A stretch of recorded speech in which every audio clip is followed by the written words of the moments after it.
The Lord be with you. And with your spirit, Lord.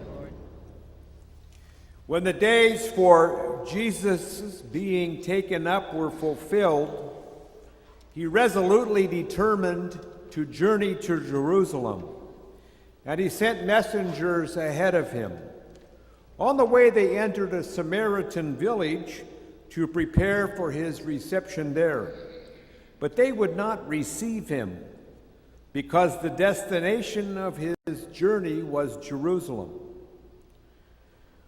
When the disciples, James and John, saw this, they asked, "Lord, do you want us to call down fire from heaven to consume them?"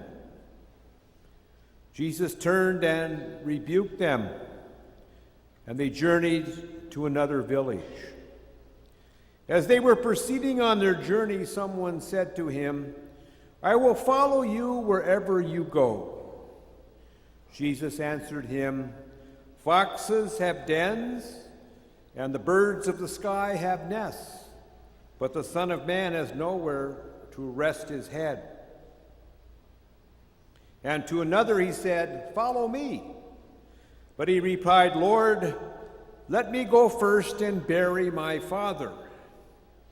But he answered him, "Let the dead bury their dead, but you go and proclaim the kingdom of God." And another said, "I will follow you, Lord, but first let me say farewell to my family at home." To him Jesus said, "No one who sets his hand to the plow and looks to what was left behind is fit for the kingdom of God." The Gospel of the Lord. Praise to you, Lord Jesus Christ.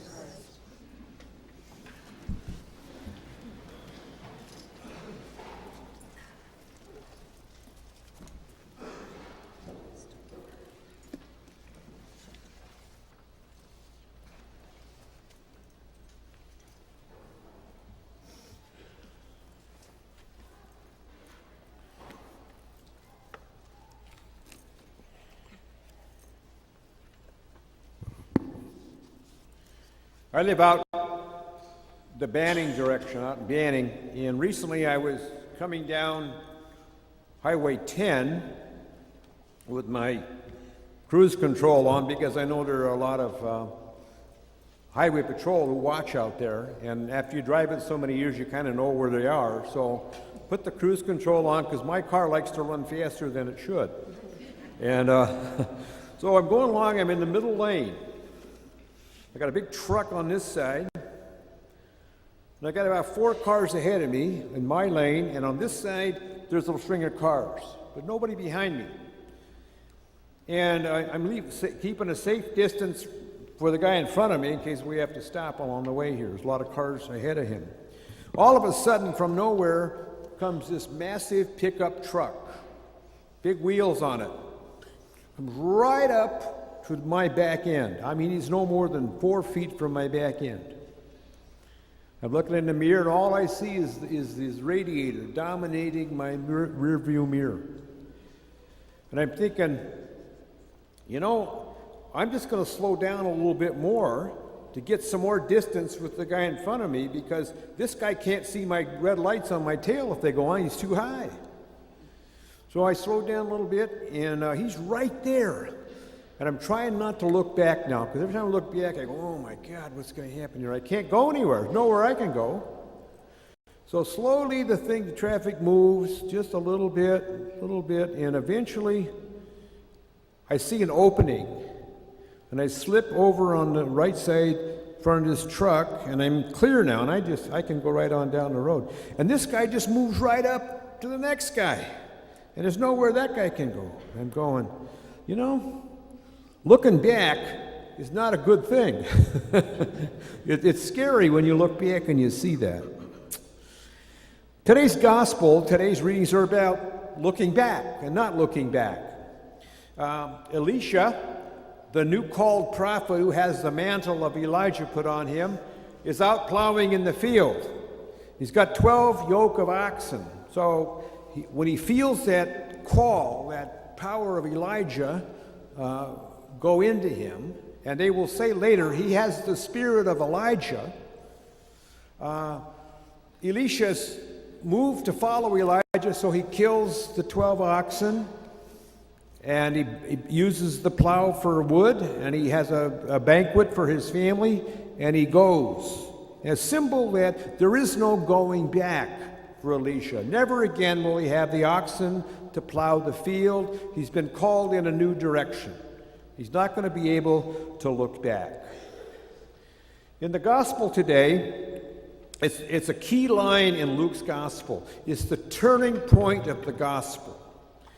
Jesus resolutely sets his face toward Jerusalem. So what has happened is he's been rejected in Nazareth. His own people didn't accept him. Prophet is not recognized in his own hometown, and they pushed him out. Now he's moving through Samaria, and Samaritans hate the Jews in Jerusalem. And they're angry because Jesus is going to Jerusalem, and they won't receive him. And the apostles want to burn those people and make a holocaust of Samaria. Shall we call down fire from heaven? And Jesus says, no, we don't. He turns around, looks at them. So turning around is not a good thing for the apostles either. Turns around and he says, this is not what I'm about. I'm not about burning people and destroying cities. This is not our message. Let's move on. Let's take the next opening. Let's go now to Jerusalem, where my mission will be fulfilled, where I will be raised up, and I will be able to proclaim that beautiful kingdom of God where people will begin to listen better. The kingdom where the poor are happy, where peace is the foundation of human life, where the pure of heart and those who mourn are lifted up and comforted, where the hungry find justice, sinners are forgiven, and we all discover we're brothers and sisters. There's an urgency for me to go to Jerusalem now, for that is where the prophet will be lifted up. That is where I'm going. But on the way to Jerusalem, Jesus passes through the lives of various people. That's the journey now. For the next few weeks, we'll be passing through the lives of different people, and each time we're to learn something from that encounter with Jesus with people. And so today, somebody comes up and says, I want to go with you, Lord. I want to go with you. Now, Jesus has already been rejected in Nazareth. He's been rejected in Samaria. He's homeless. He has nowhere to go. And so he says to the person, look, foxes have dens and birds have nests. I have nowhere to lay my head. Can you follow me with nowhere where to lay your head? Can you trust in God's providence? Can you follow me? And he goes on a little further, and he calls somebody. This time Jesus calls. Follow me, he says to this person. And the person says, well, wait a minute. I got to go back home and bury my father. Well, father's not dead yet. They bury him on the same day that they die. Father could live 10, 15 more years. So the man looks back, looks away from Jesus and says, well, there's a lot of stuff that I got to hang on to yet, and I'm not ready to leave home. I'm not ready. My kids aren't grown up yet, I've still got to put some more money in the bank. I've still got to save for this. I got to do that. I can't go until all this is taken care of. So Jesus moves on and comes to another one. And what does the other one say? I'm at that stage in life, where you kind of, the other one here is, I will follow you, but let me say farewell to my family first. And Jesus says, whoever puts their hand to the plow and looks back is not fit for the kingdom of God. So when you're plowing a field, remember the old horses? None of you did that. My old uncle did it, though. He told me about plowing the fields. We're holding the he explained this one to me. He said, you have to hang on to the plow and push it down, and the horse, all you see is his tail going like this all day, and you follow the tail, and you push down on it, and if you let up and look around, the hoe comes out of the ground, and you do a crooked furrow. And nothing will grow. You won't be able to get the crops in right. So you got to stay with it. So Jesus says whoever looks around is not worthy of the kingdom. You're going to lose your focus. Years ago, a lady came to me on many times over a period of probably a year or so. And her basic issue was the complaint about her husband, the terrible guy he was, insensitive, cold, unloving, unfeeling, no communication, had a couple kids, and, this thing was a mess. And so her bitterness keeps pouring out. And finally I said to her, let's start over. Let's just start over again. I said, what was the woo? What was the woo in the relationship when you first met him? Why did you marry the man? Well, what was the attraction? And she said, well, it's a terrible story. I was engaged to marry another man. And about a month before the wedding, he dumped me. And I was so angry. I was so hurt, so broken. I said to myself, I'm going to show him. I'm going to show him and get even. So I knew this other fella, and I knew he liked me a lot and loved me. So I went over and I proposed to him, and he said yes. And we already had the wedding date, but I had a different guy now. So I in the limo with my dad, I cried all the way to the church, and my dad thought I was so happy. But I was crying because I knew this wasn't right. This was going to be bad. So we got married. And it's been all these years of my bitterness and his backing away and his personality, and we never did anything. So one day, the next time, a couple months later, she came back and she says, hey, I got some good news. Guess what? I said, what's that? She said, he called.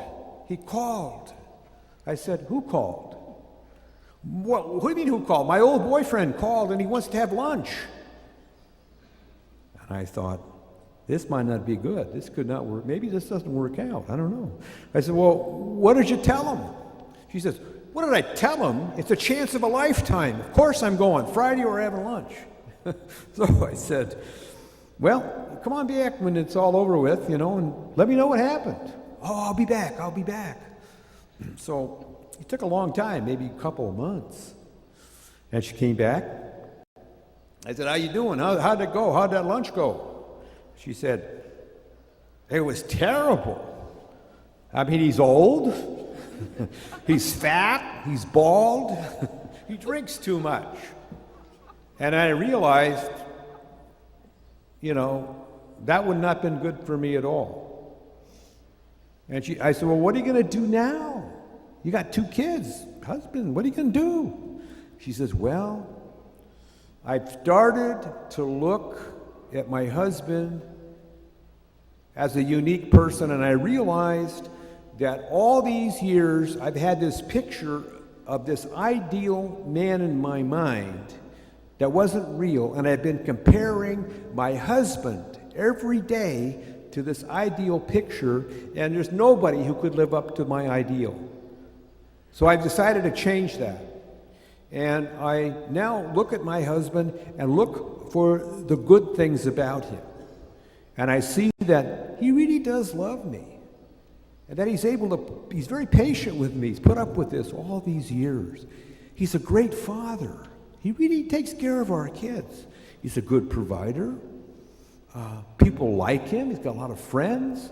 And things are starting to connect better for me. And I'm finding more focus on my family than I ever had before. And a couple years later, they had another child. She called it her love child, midlife crisis child.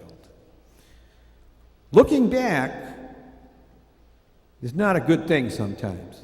Looking back, oftentimes we see the mistakes, the regret, the loss, damage. And the story of the gospel is really, it's a pilgrimage, a movement forward. Movement forward. We can look back and give thanks that impel us to go forward, but to look back in bitterness, regret, and guilt does not further the journey in the kingdom at all. This morning, the Galatians, in the second letter, are a group of Jewish Christians in the province of the Greek Galatia. And they have become Christians. They put away the Jewish law, the circumcision, the food, and they're beginning to eat with Gentiles. The church is becoming a multiracial community together. And some of the old Jews from Jerusalem come up and tell them they're all wrong. You're stupid. You got to have the Jewish law. And so they start going back and practicing the old ways. They're looking back. And Paul comes and says, you're crazy. Are you going to give up Jesus? Are you going to give up the grace that you have to go back to something in the past that never worked? He says, don't put on the yoke of slavery a second time. But Christ has freed you now.